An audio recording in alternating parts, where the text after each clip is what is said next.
सर्व समाजानं गावामध्ये काय चाललंय आणि कामाच्या माणसाला काय शिक्षा दिली जाते हे गावकऱ्यांनी विचार करावा।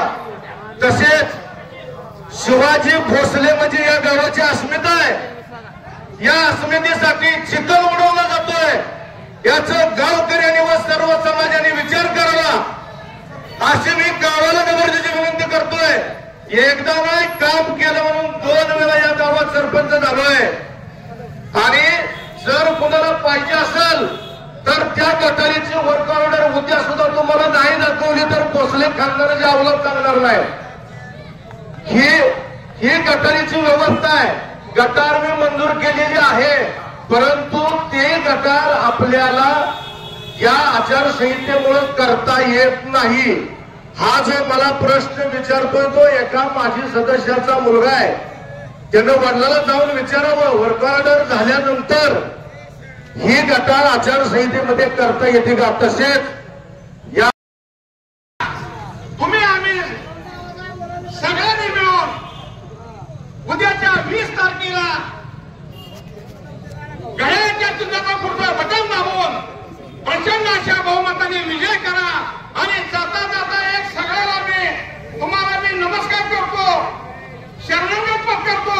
उद्याच्या 20 तारखेला कामाच्या माणसाला तुम्ही मतदान करावं, मतदान वाया घालू नका। तुम्हाला माझी हात जोडून विनंती आहे पाठपूच्या पूर्ण जनतेला, मतदार बंधूंनी भगिनीला मत तुम्ही वाया घालू नका। कामाच्या माणसाला मत द्या।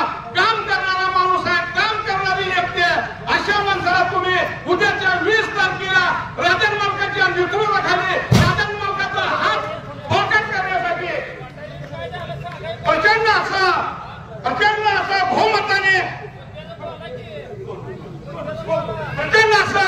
बहुमताने विजय करावा असे मी तुम्हाला सगळ्यांना विनंती करतो। आणि आता आमचे लोंढे बंधू यांनी सांगितलं गटारी संपदा, मी जाहीरपणाने सांगतो गटारीचं काम असेल, दिवाबत्ती असेल, स्वच्छता असेल, आमच्याकडून काही चुका झाल्या असतील मी तुम्हाला हात जोडून माफी मागतो। भविष्य काळामध्ये तुमची सगळी कामं केली जातील आमदार साहेबांच्या आणि तात्यांच्या नेतृत्वाखाली। तुम्ही सगळ्यांच्या कुठं जर कुणाचं काय काम राहिलं असेल त्याचा दुःखून मी तुम्हाला आज विश्वास देतो पूर्णपणे तुमची कामं पूर्ण केली जातील। तरी या ठिकाणी उद्याच्या 20 तारखेला घड्याळ फुटतो बटन दाबून यशवंत त्या माने यांना प्रचंड मताने विजय करा। राजन पाटलांचे, बाळराजे पाटलांचे, अधिकारी पाटलांचे हात बळकट करा अशी विनंती करतो आणि माझा प्रास्ताविक संपवतो। जय हिंद, जय महाराष्ट्र, जय राष्ट्रवादी।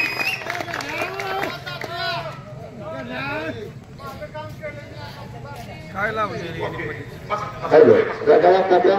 ही चालते बोलले सभेत काम सांगितलेली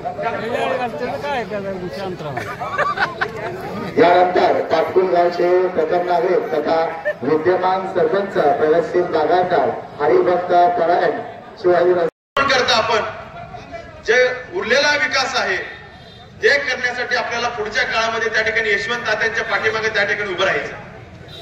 आज भले काही विकास राहिला असेल किंवा विकास त्या ठिकाणी झाला नसेल परंतु पुढच्या काळामध्ये आपण यशवंत तात्यांच्या माध्यमातून आपल्या भागासाठी जो उरलेला विकास आहे, जो पाण्याचा प्रश्न आहे, जो इथला भूमिगत गटारचा प्रश्न आहे हे सुद्धा येत्या काळामध्ये आपण त्या ठिकाणी मार्गी लावल्याशिवाय राहणार नाही। या ठिकाणी मी आवर्जून आपल्याला ग्वाही देतो जे काही उर्वरित प्रश्न असतील तर आपण आम्हाला येऊन भेटा, सांगा की असे प्रश्न आमचे राहिलेत ज्या ठिकाणी